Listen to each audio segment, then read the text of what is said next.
Okay, part 3, finally.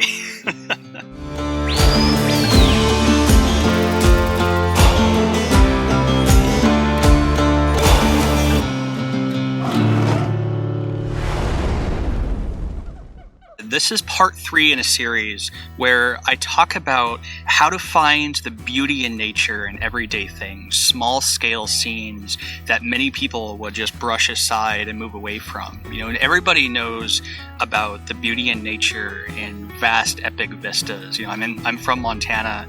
I've lived in both the western and eastern parts of the state, so I'm well familiar with the beauty of vast epic mountains and the jagged peaks and all these things, which are tremendous in their own right. But oftentimes there's immense beauty in much more small scale scenes, small piles of leaves on the ground, or the small ripples of ferns. So if you haven't seen the first 2 parts of these series, I recommend going up into, is it here? I'm really not sure. It's in one of those areas. Checking out the links to these videos where I talk about seeing lines in nature and seeing contrasts in nature and how that can enrich your experience. And so before I go into the details on this part 3 on textures, let's go run a sequence.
All of that sequence was captured in my immediate area. This is a forest land in southern coastal Oregon, and one of the reasons I love the temperate rainforest is that it's full of these tiny little patterns and structures that allow the eye to wander from place to place. And even in the tiniest of areas, it's still full of this tremendous beauty if you know where to look and how. And this entire sequence was based on the idea of exploring how texture can add to the beauty that you experience. In the simplest ways of describing what I mean by texture, it's a distinction between when my face is shaved and my face it is right now. But textures are, to really put it simply, the various gradations of smoothness in nature, from things that are very, very silky and smooth and completely without imperfection and roughness, to areas that are much more coarse and rough, and all the spaces in between. So you might look at the surface of a log, and at first glance, what you see is the log as a whole,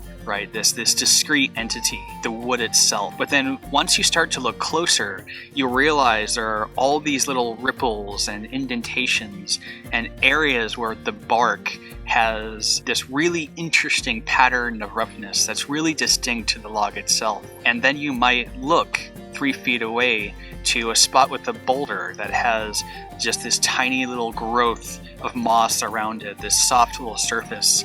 And these kinds of textures have in themselves a really interesting kind of beauty. So one of the, I think, the biggest tips that I can recommend, and I've sort of mentioned this in previous videos as well, is when you're looking around in nature and the scenes around you, try for a moment to kind of forget the nature of what it is that you're looking at.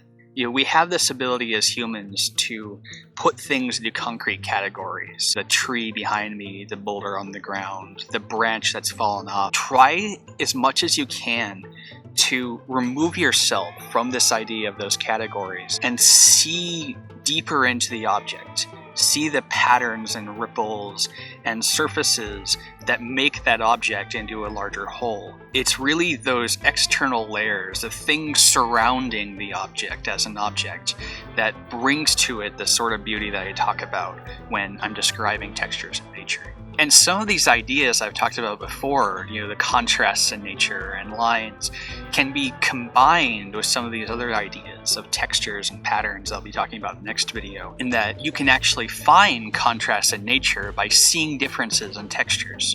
You might have a smooth, glossy leaf on one side, and little pebbles from sliding dirt on the ground, and the juxtaposition of those two things together may actually create a novel scene of contrast that I talked about before.